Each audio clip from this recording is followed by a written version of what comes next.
Hey guys, it's me Angel here with another episode of Behind the Mic. Today, very special guest, Fort Wayne's very own Dallas Cowboy Rod Smith is joining me today. How are you, Rod? I'm good. How you doing? I'm good. Thanks for coming to check us out here at B96.9. B96.9. Thanks for having me. It's been a long time coming. A long time. Yes, yeah, we have to make sure it's long overdue. Yeah.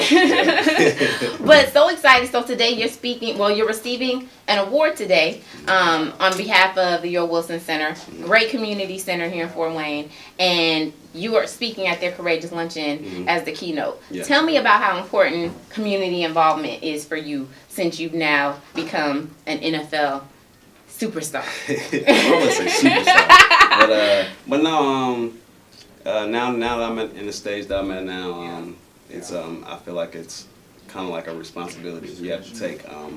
Kind of like to pass the torch down, kind of like something like what Rod Woodson did to, you know what I'm saying? Yes. So just, you know what I'm saying, pass the torch down, just show kids a positive image, positive role model in Fort Wayne that knowing you can live here, was born, raised here, you can come and you can make it out.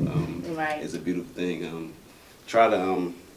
I want to just be someone who can inspire, can inspire the kids to, you know what I'm saying, do something positive with their life. Definitely. And as we were talking in the studio, there's something in the Smith water, I don't know what kind of water you guys have at your house, but to have two NFL players from Fort Wayne, yourself and your brother Jalen, tell me about what that feels like to have your brother play for America's team along with you and to be able to share that experience together. Being the big brother is a blessing because we all know how Jalen Curl's college year ended, his last game. Injury, obstacles, fighting back. Just to see, you know what I'm saying, him on a daily basis with me day in, day out is like a beautiful thing to see. See him working hard nonstop to get back, which me personally, he better be ready at the beginning of the season. You keep him accountable. Yeah, just to really just to be an inspiration to other people, and then even my brother to be the oldest of the family to become the first NFL football player. The first to go to college. In our family, it's a blessing. Just try to keep inspiring and be inspired by him. You guys are definitely doing that. I mean, it's such an inspiration to see both of you guys do such amazing things. And, so we talked in the studio about your transition. You went to Harding. So stand up, Hawks. You went to Harding, and the transition from Harding to the Ohio State University. Tell me about that. Well, how we talk about it, it's really kind of came down for me.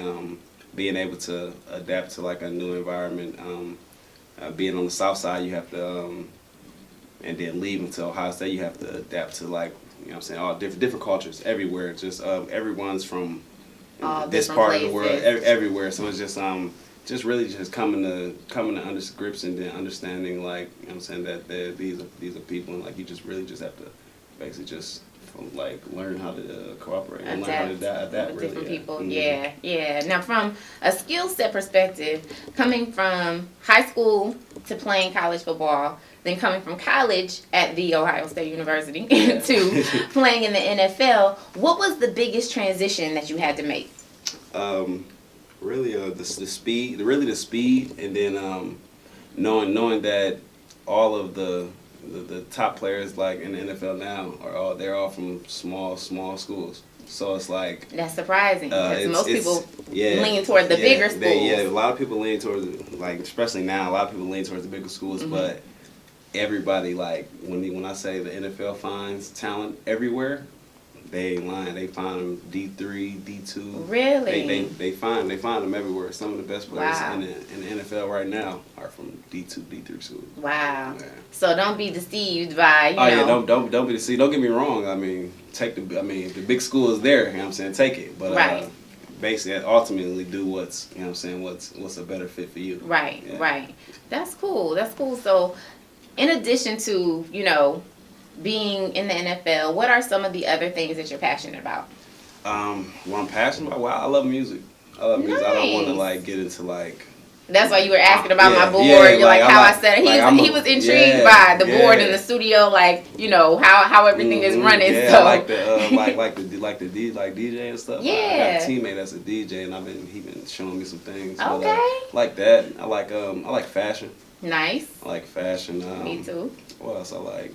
I'm all over the place. I like to do everything. I'm not shy at or afraid to like try new stuff. So yeah. I saw you were traveling recently. Yeah. In Puerto Rico. Puerto Rico. So the work hard, play hard concept is very real in the NFL. It's very. We playing right now. We ain't working hard right now. Right. But, it's about that time to get back rolling, and I ain't gonna lie, I'm kind of excited. That last loss to the Packers this season. Yeah. Left a bad taste in everybody's mouth. Everybody's mouth. But I'm ready. I'm looking forward to this season coming up.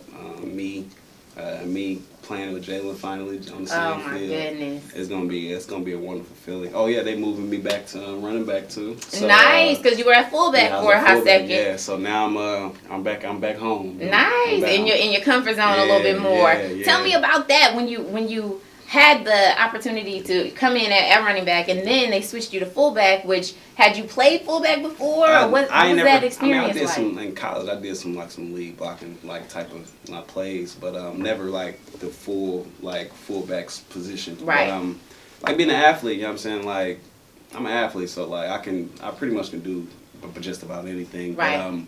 But being this year going to be back in running back, so I'm going to feel back more comfortable and then if you remember anything from college, me and Zeke 1-2 punch. Yes. That's a crazy 1-2 punch. So it's hopefully we can refire that up. Crazy. That's about to be crazy. But that just goes to show you that the road is not always the way you foresee it. You know, you had to go through some things, overcome some things, get switched to a different position, but you still stayed resilient. You still had to rebuild, and refocus yourself. So that's what you're going to be talking about today in your speaking engagement later on. What if there's somebody watching right now and they just feel, discouraged, they're not motivated, they're not focused, what words would you give to somebody? They don't see the light at the end of the tunnel. What words would you give to somebody that's watching right now? Just from your heart. From the heart, I really feel like you're gonna come to a point in life where you're gonna have to rebuild, and don't look at rebuild as I'm doing something wrong, or I'm not made out for this, and you just gotta rebuild. You just gotta game plan a different strategy. You know what I'm saying? Come up, get some people in your corner that's see what you see. Yeah. And really go from there. Because honestly, really like it boils down to you. Yeah. You're like, no one is going to have to choose it. It's not going to be somebody else's fault that you're not this and that. It's going to come down to you. So really just once you get that up out your head, really it's basically your mentality. You just got to go and get it. You just got to go and have a passionate about what you want to do, and have God in your heart, and everything will be all right. That's true. You got to decide to go and make it happen. You can't have any other plan. You can't, there is no what if. Yeah, you can't. Can't have any doubt. Like you gotta, you gotta be 100%. I know what I can do. Exactly. And no matter what it is, sports and anything. You put your mind to it. No one or nobody can tell you nothing. That's right. And then you talked about earlier in the studio, I'm a big proponent for mentors. Like I have so many amazing mentors. Yeah. Tara Brantley is my mentor, one of my mentors, love her. Who are some people in your life that are your mentors, that you look to, that you confide in, that you keep around you to keep you sharp? I'll probably say like my family, my mom, my dad. Obviously, shout out Roger Smith. Exactly. obviously, my big brother Jordan, and obviously Jalen. Everybody knows Jalen. Yeah. So, you know what I'm saying? Guys like him, he came later on in life, but another dude is my running back coach.